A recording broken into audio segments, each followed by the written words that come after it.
My parents begged me to attend the family reunion. When I arrived, my mom smiled and said, "We're going on a family vacation. You'll take care of the dog." The whole room burst out laughing. Uncle Rick lifted his beer and joked, "Someone's got to hold down the fort, right?" My sister Laura barely looked up from her phone, scrolling as if nothing was happening. My dad pointed at the dog with a grin, like he'd just delivered the punchline of the century. I smiled and nodded, like always. That's been my role in this family, the reliable one. The quiet one.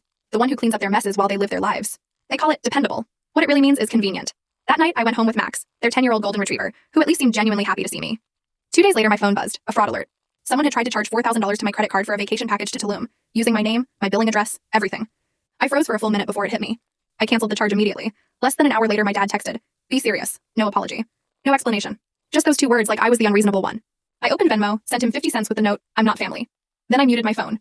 When I checked later, there were 53 messages waiting. Laura said I was being dramatic. Mom sent a long paragraph about how family sticks together. Madison called me selfish. Uncle Rick sent a thumbs down emoji, which somehow stung worse than actual words. And then Grandma texted, "Really, Kevin?" That one hit harder than I expected. They acted like I'd set the house on fire, all because I wouldn't let them steal from me. I didn't respond. Instead, I sat at my kitchen table with Max snoring at my feet, scrolling through old emails, receipts, loan documents, and temporary Venmo transfers that had turned permanent. I opened a spreadsheet and started adding everything up. There was the $2,400 I sent Laura when she swore her car was about to be repossessed. The $8,000 loan I co-signed for Uncle Rick's can't-miss investment opportunity that was supposed to pay me back in 6 months, 3 years ago. And the roof loan my parents assumed had sorted itself out. It hadn't. I'd been paying it off for 2 years. The total?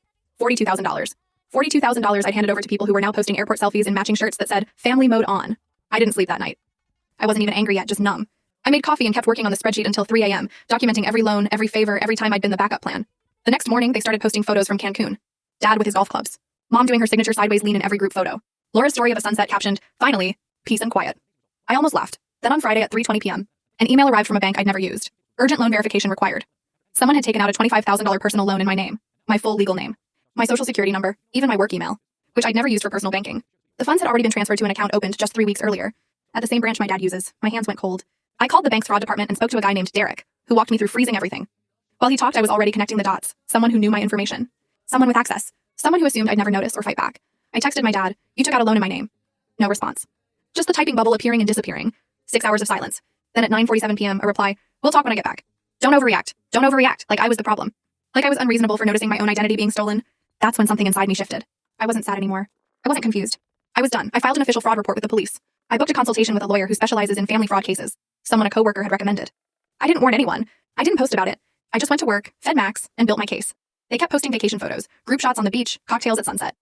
Laura posted a video captioned, "No drama, just vibes." I saved every single post. By the time they landed back in the States, the bank had frozen the fraudulent account and flagged my father's name. The lawyer looked over my documents and said, "You have an ironclad case. This is textbook identity theft. I didn't give them a heads up. I didn't owe them that."